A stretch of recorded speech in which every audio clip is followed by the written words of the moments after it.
নমস্কাৰ বাতৰিলৈ আপোনাক স্বাগতম এক ঐতিহাসিক মুহূৰ্ত মাজত আৰু মাত্ৰ কেইটামান মুহূৰ্ত বাকি আছে কেইটামান ক্ষণ বাকি আছে এটা মধুৰ ক্ষণৰ বাবে সকলোৱে এই মুহূৰ্তত অপেক্ষা কৰি আছে আৰু হেয়া হল চৰাইদেউ মৈদামৰ ঐতিহাসিক স্বীকৃতি হয় ঐতিহাসিক ক্ষণৰ বাবে এতিয়া হাজু হৈছে সমগ্ৰ অসমবাসী বিশ্ব ঐতিহ্যৰ স্বীকৃতি লাভৰ পথত চৰাইদেউ মৈদাম পুৱা 10 বজাত হ'ব আনুষ্ঠানিক ঘোষণা ঐতিহাসিক ক্ষণলৈ অধীৰ অপেক্ষা কৰিছে মুখ্যমন্ত্ৰী ডক্টৰ হিমন্ত বিশ্ব শৰ্মা চৰাইদেউবাসীৰ লগতে সমগ্ৰ ৰাজ্যবাসীও এতিয়া গভীৰ অপেক্ষাত ঐতিহ্য ক্ষণ উদযাপনৰ বাবে ৰাজ্যবাসীক আহ্বান জনাইছে মুখ্যমন্ত্ৰী ডক্টৰ শৰ্মাই এক্স যুগে এই আহ্বান জনালে মুখ্যমন্ত্ৰীয়ে দিল্লীত সম্পন্ন ইউনেস্কোৰ বিশ্ব ঐতিহ্য ক্ষেত্ৰ সমিতিৰ বৈঠকত চৰাইদেউ মৈদামক বিশ্ব ঐতিহ্যৰূপে ঘোষণাৰ সিদ্ধান্ত আহোম স্বৰ্গদেউসকলৰ সমাধি ক্ষেত্ৰ ঐতিহাসিক চৰাইদেউ মৈদাম দীৰ্ঘদিন ধৰি চৰাইদেউ মৈদামক বিশ্ব ঐতিহ্যৰূপে স্বীকৃতিৰ দাবী কৰি আহিছিল বিভিন্ন দল সংগঠনে আৰু সেই দীৰ্ঘদিনীয়া দাবীৰ আজি প্ৰাপ্তিৰ সময় আহি পৰিছে আৰু সেই প্ৰাপ্তি উদযাপন কৰিবৰ বাবে চৰাইদেউত বৃহৎ প্ৰস্তুতি চলিছে চৰাইদেউত উখল মাখল পৰিৱেশ থৌকি বাথৌ মন সকলোৰে মাংগলিক ৰীতি-নীতিৰে পূজা অৰ্চনা আৰম্ভ হৈছে কালি সন্ধিয়াও বন্তি প্ৰজ্বলনৰ কাৰ্যসূচী ৰূপায়ণ কৰা হৈছিল আজিও বন্তি প্ৰজ্বলনৰ কাৰ্যসূচী ৰূপায়ণ কৰা হ'ব বিশ্ব ঐতিহ্যৰ স্বীকৃতি লাভৰ সেই মধুৰ ক্ষণৰ বাবে সকলোৱে এইখিনি মুহূৰ্তত গভীৰ আগ্ৰহেৰে অপেক্ষা কৰি আছে এক প্ৰকাৰ বিজয় উৎসৱ পালন কৰিবলৈ হাজু হৈছে চৰাইদেউবাসী বিভিন্ন দল সংগঠন ওলাই আহিছে এই মুহূৰ্তত চৰাইদেউ মৈদামস্থলীলৈ আৰু তাতেই আটক ধুনীয়াকৈ সজাই পৰাই তোলা হৈছে মৈদামস্থলী প্ৰীতিভোজৰ আয়োজন কৰা হৈছে সকলোৱে আজি এই উদযাপন কৰিব ঐতিহাসিক মুহূৰ্ত ঐতিহাসিক ক্ষণ ঐতিহ্যৰ ক্ষণ উদযাপন কৰিব আৰু তাৰ বাবে ব্যাপক আয়োজন চলিছে চৰাইদেউত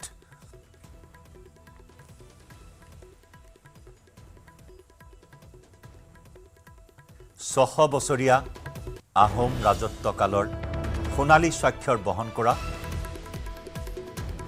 আহোম ৰাজতন্ত্ৰৰ প্ৰথমখন স্থায়ী ৰাজধানী চৰাইদেউ য'ত চৰাইদেউ মৈদাম আজি ঐতিহাসিক স্বীকৃতি লাভ কৰিব আৰু এইখিনি মুহূৰ্তত আমি জনাইছো খবৰ চৰাইদেউ মৈদামলৈ বিৰল স্বীকৃতি প্ৰদান কৰা হ'ল ইউনেস্কোৰ বিশ্ব ঐতিহ্য ক্ষেত্ৰ ঘোষণা কৰা হ'ল আৰু আনুষ্ঠানিকভাৱে এই ঘোষণা বিশ্ব ঐতিহ্য ক্ষেত্ৰত চৰাইদেউ মৈদাম সাংস্কৃতিক সম্পদৰ শিতানত বিশ্ব ঐতিহ্য ক্ষেত্ৰত স্থান লাভ কৰিলে চৰাইদেউ মৈদামে এই মুহূৰ্তৰ বিগ ব্ৰেকিং নিউজ জনাইছো ইউনেস্কোৰ বিশ্ব ঐতিহ্য ক্ষেত্ৰ ঘোষণা বিশ্ব ঐতিহ্য ক্ষেত্ৰত স্থান লাভ কৰিলে চৰাইদেউ মৈদামে ইজিপ্তৰ পিৰামিডৰ সৈতে তুলনা কৰা হৈছে মৈদামক চৰাইদেউ মৈদামলৈ বিৰল স্বীকৃতি প্ৰদান কৰা হ'ল দিল্লীৰ ভাৰত মণ্ডপমত অনুষ্ঠিত হোৱা ইউনেস্কোৰ বৈঠকত অৱশেষত আনুষ্ঠানিক ঘোষণা কৰা হ'ল 10 বজাৰ লগে লগে আনুষ্ঠানিক ঘোষণা বিৰল স্বীকৃতি লাভ কৰিলে ইজিপ্তৰ পিৰামিডৰ সৈতে তুলনা কৰা চৰাইদেউ মৈদামলৈ বিৰল স্বীকৃতি বিশ্ব ঐতিহ্য ক্ষেত্ৰৰ স্থানত পৰিণত হ'ল চৰাইদেউ মৈদাম এক ঐতিহাসিক ক্ষণ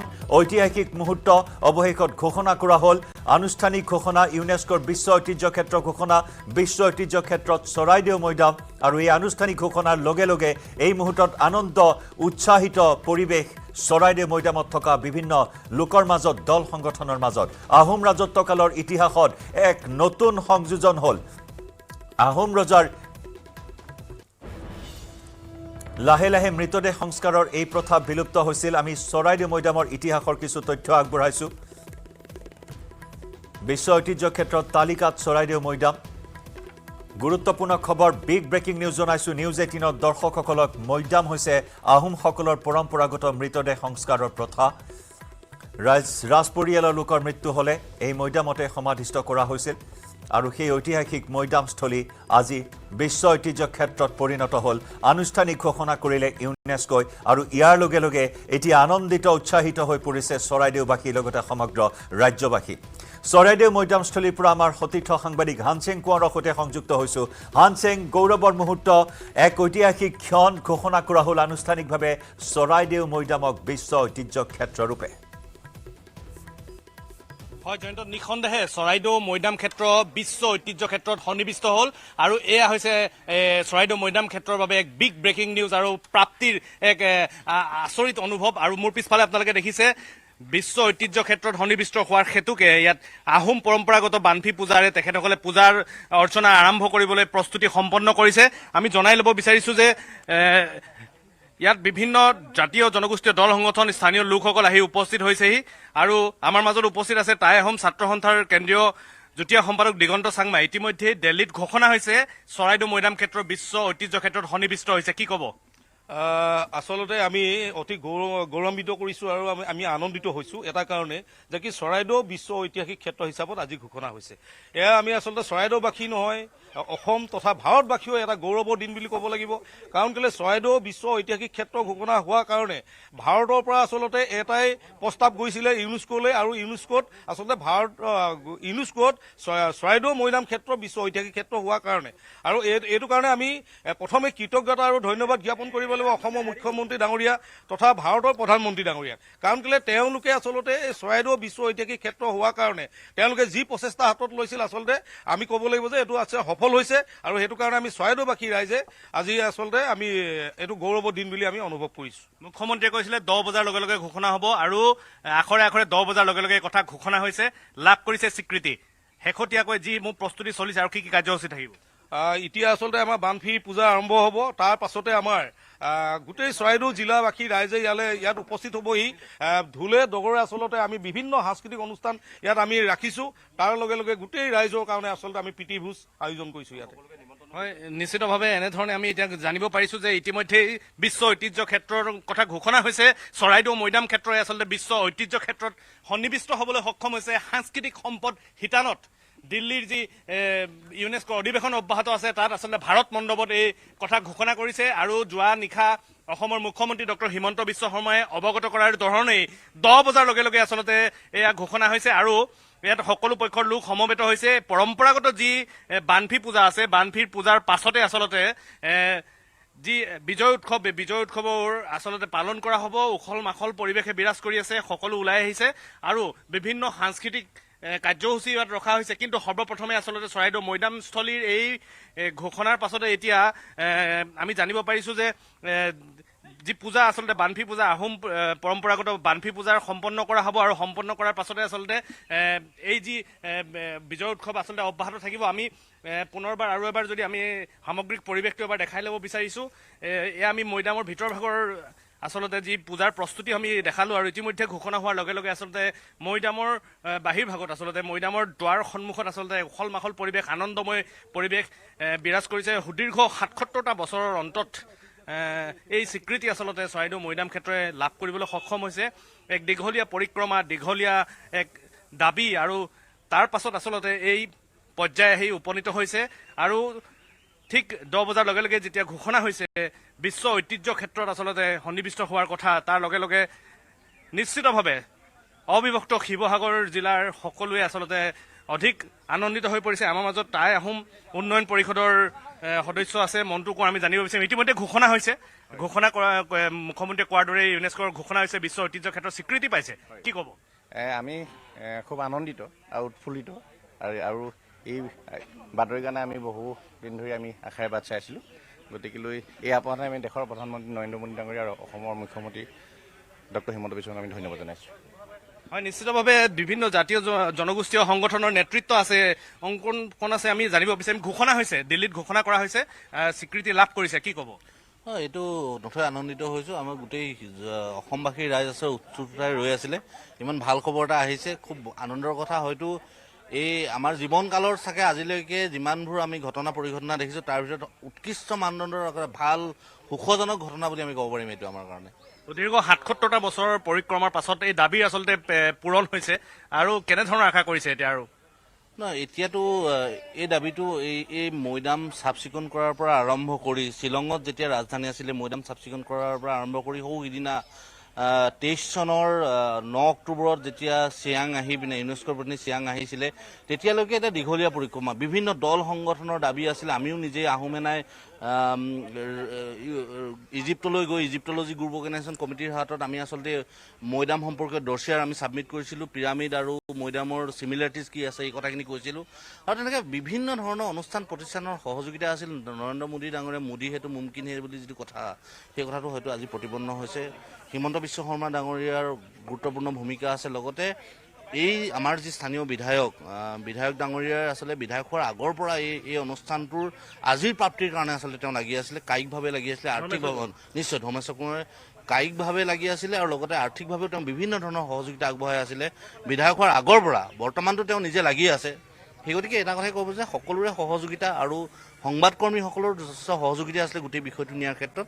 এই গোটেইখিনিৰ সমজুৱা আচলতে কৰ্মৰাজিৰ কাৰণে আজিৰ এই প্ৰাপ্তিটো আমি লাভ কৰিছোঁ।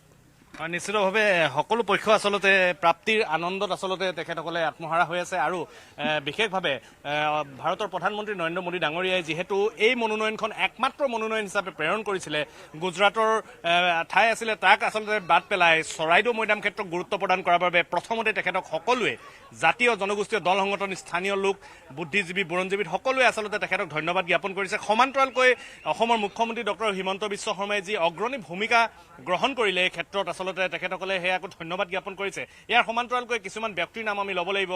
সোণাৰীৰ বৰ্তমানৰ বিধায়ক তথা মৈদামৰ কাষতে বসবাস কৰা ডাঙৰ দীঘল হোৱা বিধায়ক ধৰ্মেশ্বৰ কোঁৱৰ, মামৰাৰ বিধায়ক তথা অসম চৰকাৰৰ মন্ত্ৰী যোগেন মোহন, প্ৰায় প্ৰত্যেকটো জাতীয় আৰু জনগোষ্ঠীয় বিশেষতঃ আহোম জনগোষ্ঠীয় দল সংগঠনৰ নেতৃত্ব যিসকল আমাৰ মাজত আছে, তেখেতসকল যিসকলে সংগ্ৰাম অব্যাহত ৰাখিছে তেখেতসকল, আৰু যিসকলে ইতিমধ্যেই এই পৃথিৱীত নোহোৱা হৈছে তেখেতসকলৰো ভূমিকাক আচলতে সকলোৱে আজি এই মহেন্দ্ৰ ক্ষণত আচলতে স্মৰণ কৰিছে। এই প্ৰাপ্তিৰ অনুভৱত তেখেতসকলে আচলতে তেখেতসকলকো স্মৰণ কৰা পৰিলক্ষিত হৈছে আৰু অনাগত দিনত আচলতে বিভিন্ন ধৰণৰ আশা প্ৰত্যাশাৰে বান্ধ খাই পৰিছে আচলতে অবিভক্ত শিৱসাগৰ জিলাৰ আহোম ৰাজ শাসনকালৰ গৌৰৱময় ইতিহাস বহন কৰা এই মৈদামস্থলী। ইতিমধ্যে বহুজনে কৈছে মিছৰৰ পিৰামিডৰ সৈতে তুলনা হয় আহোমৰ ডাঙৰীয়া স্বৰ্গদেউসকলৰ শেষকৃত্য সম্পন্ন কৰা যি প্ৰথা মৈদাম, এই মৈদামস্থলী ইতিমধ্যেই সাংস্কৃতিক সম্পদৰ ইউনেস্কোৰ বিশ্ব ঐতিহ্য ক্ষেত্ৰত আচলতে নাম সন্নিৱিষ্ট হোৱাৰ লগে লগে এক অন্য মাত্ৰা, আন্তঃৰাষ্ট্ৰীয় পৰ্যায়ত এক অন্য মাত্ৰা লাভ কৰিব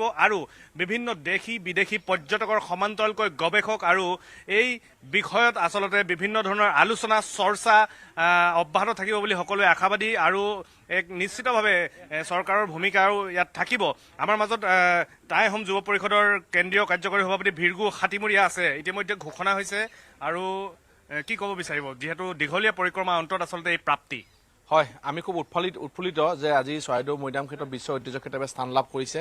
তাৰ কাৰণে আমি নিশ্চয় ধন্যবাদ জনাব লাগিব অসম চৰকাৰ মুখ্যমন্ত্ৰী ডক্টৰ হিমন্ত বিশ্ব শৰ্মা ডাঙৰীয়াক যে আজি আমাৰ আহোম সংগঠনসমূহৰ দীৰ্ঘদিনীয়া এটা দাবী আছিলে যে দাবীৰ ফলত আজি চৰাইদেউ বিশ্ব ঐতিহ্য ক্ষেত্ৰত স্থান লাভ কৰিছে। তাৰ কাৰণে আমি গৌৰৱান্বিত আৰু আমাৰ চৰাইদেউ বুলি ক'লে সকলোৱে জানে যে ইয়াত চাউলুং চুকাফাৰ প্ৰথম স্থায়ী ৰাজধানী পাতিছিলে, ইয়াত আমাৰ চাওফাসকলৰ মৈদাম ক্ষেত্ৰ আছে। গতিকে এই এতিয়া যিটো আমাৰ ৬০০ বছৰীয়া আহোম ৰাজত্ব কালৰ যি এই সোণালী যি আমাৰ সম্পদ, এই সম্পদ যাতে আমি বিশ্ব ঐতিহ্য ক্ষেত্ৰলৈ গৈছে, তাতকৈ গৌৰৱৰ বিষয় এজন অসমীয়া বা এজন আহোম হিচাপে থাকিব নোৱাৰে। আমি গৌৰৱবোধ কৰিছোঁ যে অনাগত সময়ত যাতে চৰাইদেউ অঞ্চল সামগ্ৰিক উন্নয়ন হ'ব আৰু বিশ্বই গম পাব যে চৰাইদেউৰ কাৰণে যে চৰাইদেউৰ কি হয়, যে মৈদামৰ সম্পৰ্কে আমি যেনেকৈ মিছৰৰ পিৰামিড বুলি ক'লে আমি সকলোৱে জানো। নিশ্চিতভাৱে এয়া প্ৰাপ্তি উদযাপন কৰিছে চৰাইদেউবাসী ৰাইজে, বিভিন্ন দল সংগঠনে। হানচেং, আমি পৰৱৰ্তী সময়ত পুনৰ সংযুক্ত হ'ম আপোনাৰ সৈতে। খন্তেক সময় আপোনাক বিদায় জনাইছোঁ। এয়া মুখ্যমন্ত্ৰী ডক্টৰ হিমন্ত বিশ্ব শৰ্মাৰ টুইট। আনুষ্ঠানিকভাৱে এই কথা ঘোষণা কৰাৰ লগে লগে মুখ্যমন্ত্ৰীগৰাকীয়ে এই টুইট যোগে ধন্যবাদ জ্ঞাপন কৰিছে, টুইট যোগে এই খবৰ জনাইছে, গৌৰৱৰ মুহূৰ্তৰ কথা মুখ্যমন্ত্ৰীগৰাকীয়ে জনাইছে। আমি টুইট দেখুৱাইছোঁ এই মুহূৰ্তত। ৱাও বুলি তেওঁ আৰম্ভণি কৰিছে এই টুইটটোত আৰু The Moidams make it to the UNESCO World Heritage List under the category Cultural Property. This is a great win for Assams. Thank you, Honorable Prime Minister Shri Narendra Modi ji, members of the UNESCO World Heritage Committee and to the people of Assam. Enedore Mukhyamantri Goraki agborhaise eta tweet.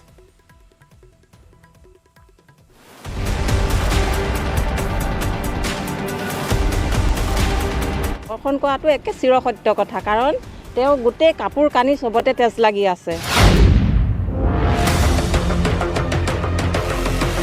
আমি কিমান সুৰক্ষিত, আজি মোৰ ঘৰত মই আৰু মোৰ মানুহজন, আজি ৰাতি যে মই ভালকৈ শুব পাৰিম সেইটো মোক কোনো গেৰাণ্টি নাই।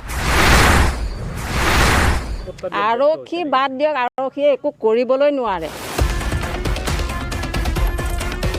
স্প্ৰে মাৰিছিলে, সেই মানুহজনী গৈ লৈ পেলাই তাত আমাৰ ঢিং থানাত গৈ লৈ পেলাই FIR লিখিব ধৰিছিলে, মানুহজনীক উভতাই পঠিয়াই দিছে।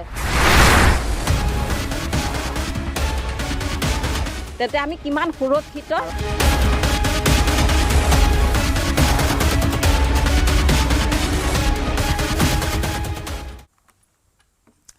ধিং কাণ্ডই জোকাৰিছে সমগ্ৰ ৰাজ্য নগাঁও ঢিঙত সংঘটিত ডকাইতি আৰু নাৰী ধৰ্ষণৰ ঘটনাই ৰাজ্যজুৰি তীব্ৰ প্ৰতিক্ৰিয়াৰ সৃষ্টি কৰাৰ পাছতো অভিযুক্ত গ্যাংটক চিনাক্ত কৰাত ব্যৰ্থ স্মাৰ্ট আৰক্ষী 20টাৰো অধিক এনে জঘন্য ঘটনা আৰু ডকাইতি কাণ্ডৰ পাছতো চৰম ব্যৰ্থতা প্ৰদৰ্শন কৰিছে ঢিং আৰক্ষীয়ে আনকি এজাহাৰ দিবলৈ যোৱা মহিলাকো বিমুখ কৰি ঘৰলৈ পঠিয়াই দিয়াৰহে বেআইনী কাম কৰিছে স্বয়ং আইনী ৰক্ষকে আন বহু সাধাৰণ ঘটনা টুইট কৰা স্বয়ং আৰক্ষী সঞ্চালক প্ৰধান জিপি সিঙেও মানৱ সমাজক লজ্জানত কৰা ঢিঙৰ স্প্ৰিং গ্যাং সন্দৰ্ভত এই পৰ্যন্ত কোনো প্ৰতিক্ৰিয়া প্ৰকাশ কৰা নাই আনকি ঘটনাৰ গুৰুত্ব বুজি এই পৰ্যন্ত ঢিঙত উপস্থিত হোৱা নাই কোনো শীৰ্ষ আৰক্ষী বিষয়া নতুনকৈ কোৱাৰ প্ৰয়োজন নাই যে ঢিঙৰ এখন গাঁৱত সংঘটিত হৈছে জঘন্য আৰু হৃদয় বিদাৰক ঘটনা বিগত কেইবা মাহত একেখন গাঁৱতে 20 গৰাকীতকৈ অধিক মহিলাক ধৰ্ষণ কৰিছে ডকাইতে প্ৰথমে লুটপাট আৰু তাৰ পিছতে মহিলাক ধৰ্ষণ কৰে ডকাইতৰ গেঙে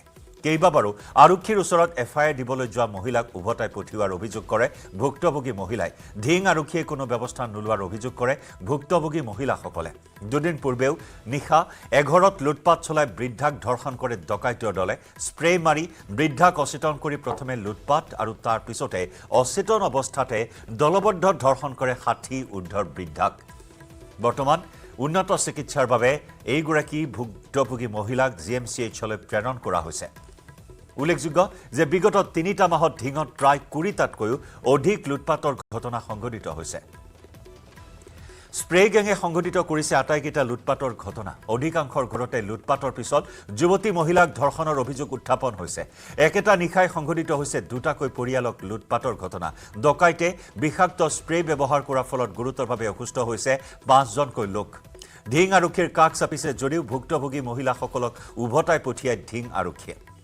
ইতিমধ্যে আজিৰ পৰা 3 মাহৰ ভিতৰত 4টাকৈ গোচৰ ৰুজু কৰা হৈছে ধাৰাবাহিক লুটপাট তথা ধৰ্ষণৰ পিছতো স্প্ৰে গেঙক গ্ৰেপ্তাৰত ব্যৰ্থ হৈছে ঢিং আৰক্ষী ভয়ংকৰ ঘটনাৰ পিছতো স্প্ৰে গেং সন্দৰ্ভত কোনো ক্লু নাই আৰক্ষীৰ হাতত নগাঁও আৰক্ষীৰ ব্যৰ্থতাত এতিয়া শংকিত হৈছে নিৰাপত্তাহীনতাত ভুগিছে ঢিংবাসীয়ে এই পৰ্যন্ত কোনো লোককো গ্ৰেপ্তাৰ কৰিবলৈ সক্ষম হোৱা নাই ঢিং আৰক্ষীয়ে ঢিং আঠগাঁও আউনিয়াটি কান্ধুলিমাৰী চমুৱা গাঁও হলগুৰি সত্ৰত এই ঘটনা সংঘটিত হৈ আহিছে ধাৰাবাহিকভাৱে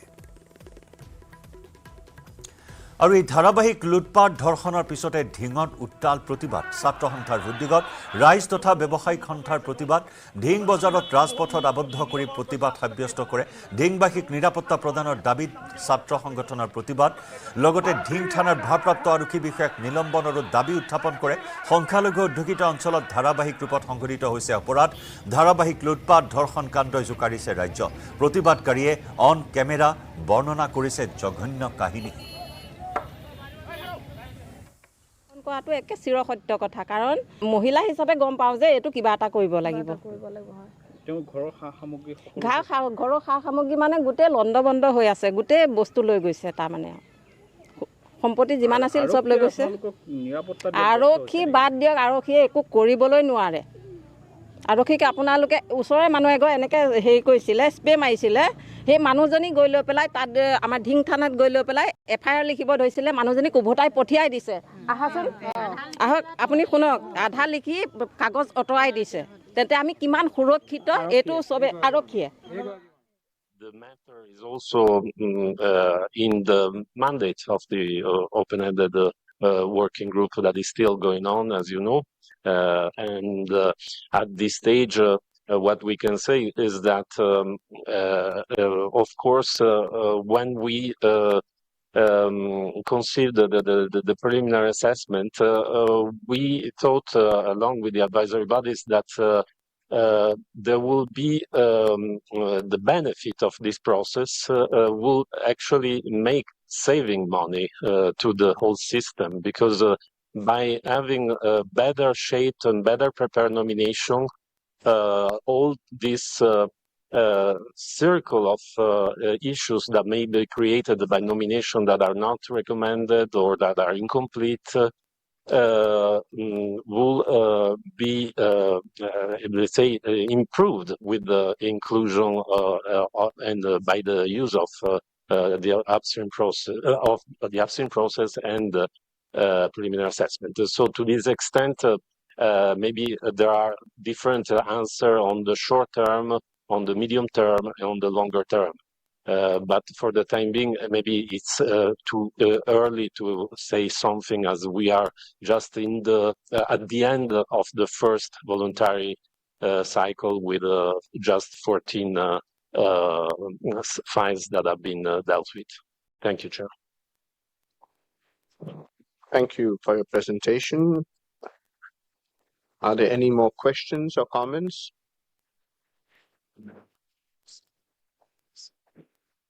I'll now give the floor to the Director of the World Heritage Center. You have the floor, sir. Thank you,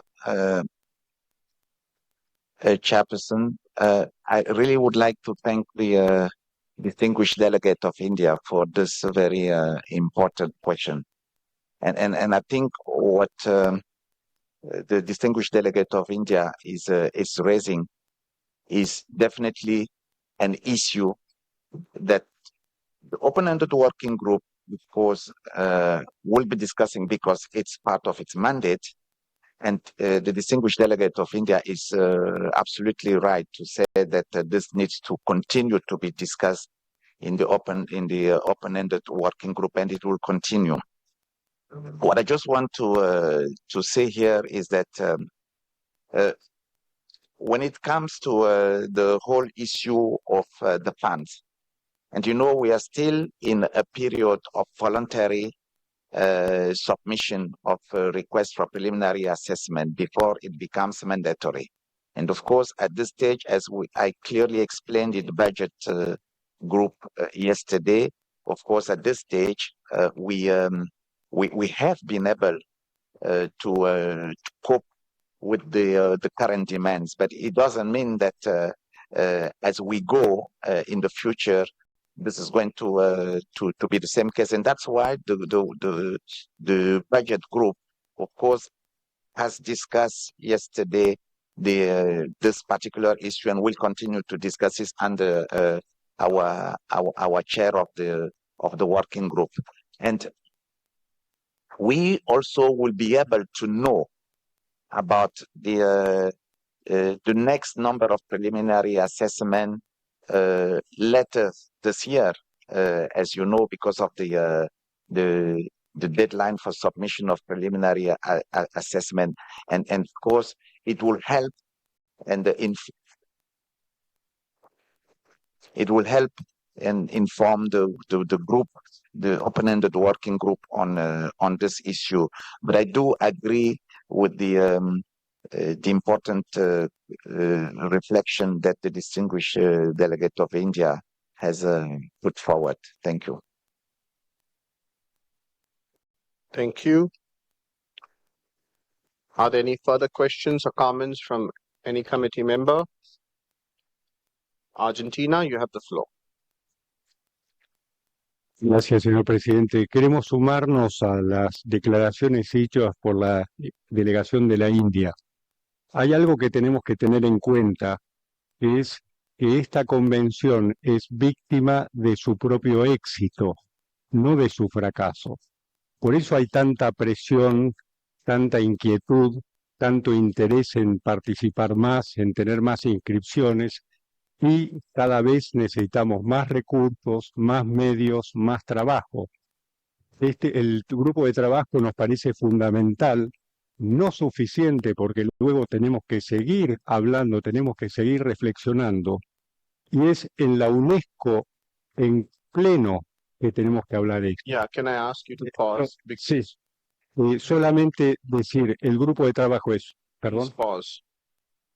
The technical team, my friend is speaking beautiful Spanish, but I don't understand those beautiful words because you have stopped the English translation for some reason.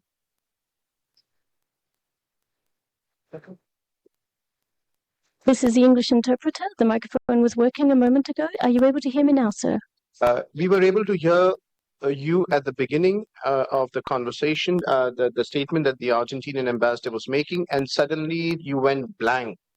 And now, because of which we had to intervene and stop the Argentinian ambassador's presentation, for which I apologize. I'm very sorry.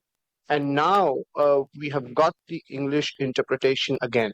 Excellency, may I ask you to restart your statement. Thank you. Gracias, señor presidente.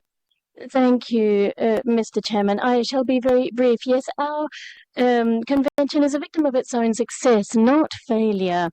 We need more resources, more staff, more activities as we go forward. And this, I think, just tests to the importance of our work here. Inscription is seen as being of vital importance, and UNESCO has to keep working on this until we get the appropriate mechanisms that we need. What we need to do is offer a contribution to this process and keep deliberating on this. It's going to and also more training, which is going to require even more human and financial resources. And this isn't a crisis. This issue is, I think, something that attests to our own success. Everybody around the world is looking to this convention, and that is surely. বন্তি জ্বলাই আমি সকলো গোট খাইছোঁ ইয়াতে আজি অকণমান আনন্দ উল্লাস কৰা সময়ত আমি সকলোৱে বিষয়টো আজি বিশ্ব দৰবাৰত প্ৰতিষ্ঠা কৰা এই মুহূৰ্তটো আমাৰ কাৰণে বিৰল মুহূৰ্ত গতিকে এই ঐতিহাসিক সন্ধিখনত আমি সকলোৱে সাক্ষী হ'ব লাগে মই সকলো ইয়াত সংগঠন যিসকলে ন্যায়ানিবাৰ প্ৰচেষ্টাত যিসকল বুৰঞ্জীবিদ ডক্টৰ যোগেন ফুকনৰ দৰে বুৰঞ্জীবিদে যিধৰণে ৰিচাৰ্চ কৰি আজি ইয়াত এটা সমল গোটাইছিলে ডক্টৰ নৰিয়াল আৰ্কলজি ডাইৰেক্টৰ বাইদেউ কুলি বাইদেউ তেওঁলোকে যিমান প্ৰচেষ্টা কৰিলে আমাৰ এই বিধায়ক ধৰ্মেশ কোঁৱৰ আদি কৰি বিভিন্ন ধৰণৰ ইয়াৰ স্থানীয় ৰাইজসকল সকলোৱে যেনেকৈ চৰাইদেউ মৈদামক আজি চেষ্টাৰ ফলত তেওঁলোকে এই মৈদাম সংৰক্ষণ কৰি ইয়াৰ কীৰ্তিচিহ্ন সুৰক্ষা কৰি যিমানখিনি আজি প্ৰচাৰ কৰা হ'ল তাৰ ফলত আজি ইউনেস্কোৰ স্বীকৃতি পাবলৈ সক্ষম হৈছে গতিকে এই বিৰল মুহূৰ্তত আমি সকলোকে আজি আমি চাকি বন্তি জ্বলাই আমি পৰিৱেশক স্মৰণ কৰিম ৰাইজৰ লগত মত বিনিময় ফূৰ্তি কৰিম এইটো ফূৰ্তি দিন আজি আনন্দৰ দিন গৌৰৱৰ দিন গতিকে আমি ইয়াক স্মৃতি জীয়াই ৰাখিব লাগিব গতিকে আমি সকলো ৰাইজক ইয়াত সহযোগ কৰিবৰ কাৰণে দল মত সংগঠন সকলো ৰাইজ নিবিকে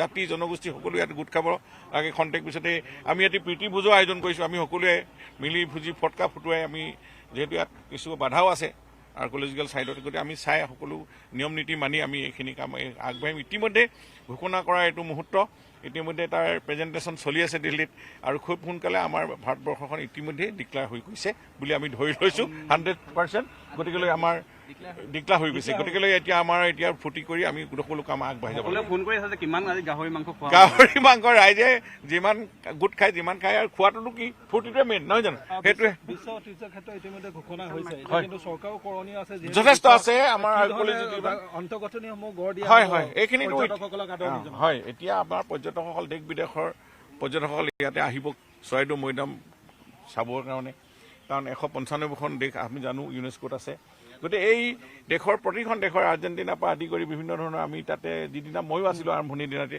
তেওঁ কৈছে হুৱেৰ চৰাইদেউ হুৱেৰ আছাম কি আছে ফেচিলিটি চব কথা সুধিছে তেওঁলোক আহিব তাৰমানে গতিকে আমাৰ দায়িত্ব আছে ইয়াতে টুৰিষ্ট এট্ৰেক্ট কৰিবৰ কাৰণে আমি ইয়াৰ ইনফ্ৰাষ্ট্ৰাকচাৰ আমি সৃষ্টি কৰিব লাগিব ইনফ্ৰাষ্ট্ৰাকচাৰ চৰকাৰৰ যথেষ্ট টুৰিজিমেই হওক আমাৰ indigenous faith and culture department আদি কৰি টুৰিজিম গোটেইখিনি আজি আহিব নিশ্চয় তেওঁলোকেও গোটেই কথাখিনি আমি চিৰিয়াছলি লৈ মাননীয় মুখ্যমন্ত্ৰী মহোদয়ে যথেষ্ট গুৰুত্ব দিছে আজি তেখেতে প্ৰেছ মিটো দিব খন্তেক সম্বোধন কৰিব গতিকে মই ৰাজ্যবাসীক আজি এই গৌৰৱক্ষণত সাক্ষী হ'বলৈ মই ধন্যবাদ জনাইছোঁ আৰু সকলোকে এই বিৰল মুহূৰ্তত অকণমান সাক্ষী হৈ ফূৰ্তি বা আনন্দ উল্লাস কৰিবৰ কাৰণে মই আহ্বান জনাইছোঁ আপুনি ফূৰ্তি কৰিব হয় ঢোল লগৰ আহিলে আমি নিশ্চয়